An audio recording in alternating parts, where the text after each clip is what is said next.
In molecular biology, it's very useful to be able to determine the sequence of nucleotides in a DNA molecule, because this knowledge will give us many valuable information.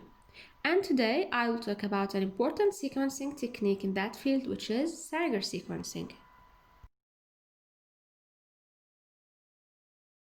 The main topics of our lecture today are: first, we will talk about what is Sanger sequencing.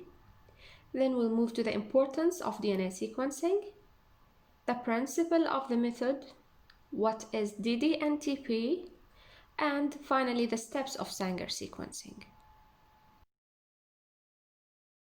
First, let's start with the definition of Sanger sequencing.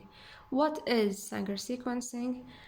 Actually, it's called chain termination method or Sanger dideoxy method, and in a few slides later you will know why these two names for it.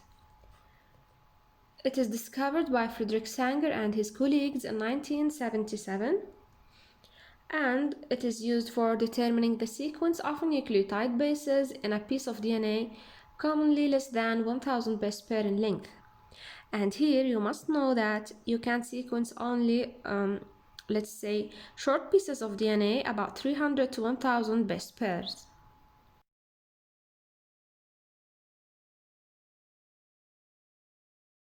Now we know that Sanger method helps to determine the DNA sequence. But why do you think that is important? Why scientists are interested in knowing the DNA sequence, and why DNA sequence has become indispensable for basic biological research and many applied fields like medical diagnosis, biotechnology, forensic biology, and virology. Before I answer that question, I will first define what is the meaning of DNA sequencing. DNA sequencing means to determine the specific order of nucleotides in a specific DNA molecule. And this information actually will be very useful for researchers in understanding the type of genetic information that is carried in the DNA, which may affect its function in the body. Also, it helps to detect genetic changes that may be associated with causing certain health conditions, so we can investigate the function of genes. For example, comparing healthy and mutated DNA sequences can diagnose different diseases and can be used to guide patient treatment. Having a quick way to sequence DNA allows for faster and more individualized medical care to be administered and for more organisms to be identified. So the rapid speed of sequencing attained by modern DNA sequencing technology. And now we will go to the principle of this method. Sanger sequencing is based on the process of DNA replication and involves in vitro DNA synthesis. So first we get our DNA template in a denatured form, I mean a single-stranded form, with a primer as a starting point, the 4 types of dNTPs, and a DNA polymerase. Also, to our mixture, we add 4 radio-labeled dd-NTPs, 1 type to each tube and in a very small amount. Now the DNA polymerase extends the primer by adding the complementary dNTP to the template DNA strand. But also don't forget that in our mixture we have the dd-NTPs, and DNA polymerase will sometimes use them. And once it used them, the DNA synthesis will stop. So we end up with many different lengths of DNA fragments in each tube. Now, once the 4 reactions are completed, we run gel electrophoresis and we get 4 lanes. And by the use of X-ray to visualize the bands, we can determine the sequence of the newly synthesized strand. Now, simply just do the base pairing rules. That by complementary base pairing, you can get the sequence of the template DNA.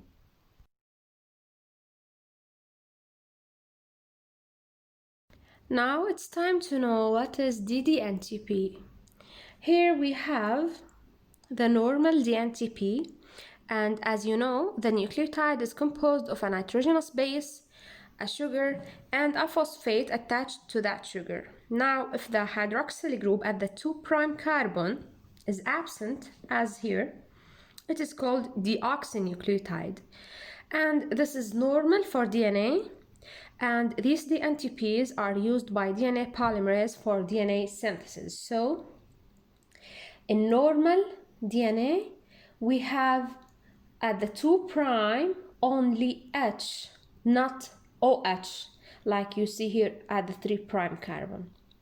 And we say that this is the normal situation for DNA synthesis. On the other side, we have the DDNTP, or 2', 3' dideoxynucleotide triphosphate. So can you observe the difference between these two structures? Actually, they are almost identical. The only difference is this sugar component contains a 3' carbon that contains the hydroxyl group, while the DDNTP does not contain this OH at its 3' carbon. So it's dideoxy at the 2' and the 3'. Di means 2, and it has only H instead of OH at the 2' and the 3'. Now, this little change causes the chain termination because the DNA polymerase needs this OH group on the 3' carbon to form the phosphodiester bond. And if this OH is not present, the DNA polymerase will not be able to form the phosphodiester bond and DNA replication will stop. Now I will show you what I mean in some details. I think this slide will give you a better explanation of what I said before. So here we have the normal DNTP that is used by DNA polymerase. We know that the actual polymerization reaction is a simple nucleophilic attack of the free 3' hydroxyl group on the phosphorus of the incoming DNTP, displacing pyrophosphate.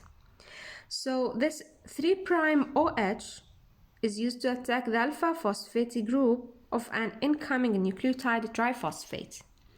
In the attack, the 3' OH replaces beta and gamma phosphates that are ejected from the complex as a pyrophosphate molecule. Now, this is the normal situation when we have DNTP. But suppose that we have DDNTP and we said it is deoxy at the 2' and the 3'. So here at the 3' carbon we have H, not OH. This means that we don't have the nucleophile that will do the attack, and so the chain will be terminated and the reaction will be stopped. Now, talking about Sanger sequencing steps, first, the double-stranded DNA is denatured by heat into two single-stranded DNA. Then we attach a primer, and you know that primer is a short sequence of single-strand DNA that binds to the DNA strand and initiates replication. We need the primer for DNA polymerase work because DNA polymerase will only initiate the reaction if the primer is present. And after that, we add the DNA polymerase and with its substrate, the 4 DNTPs. Then we add one radiolabeled DDNTP, one type to each tube and in a small amount, as we said before. When the reaction is finished, we do gel electrophoresis. And just to simplify the talk, let's take a look to this slide. The template DNA to be sequenced is denatured and divided into 4 tubes. So each tube has single-stranded DNA, DNA primer, DNA polymerase, 4 DNTPs, and one radiolabeled DDNTP at very low concentration. So in tube number 1 we have DDATP, in tube number 2 we have DDTTP, tube number 3 DDCTP, and tube number 4 DDGTP. Now once the 4 reactions are completed, we run gel electrophoresis. Here we apply the gel electrophoresis, and using autoradiography, we can visualize the bands of our 4 tubes. As you know, gel electrophoresis separates the fragments according to size. So this means that the smallest fragments can move the furthest, and largest fragments do not move far at all. So to read the gel, you start from the bottom here, and you get the sequence of the newly synthesized strand from 5' to 3'.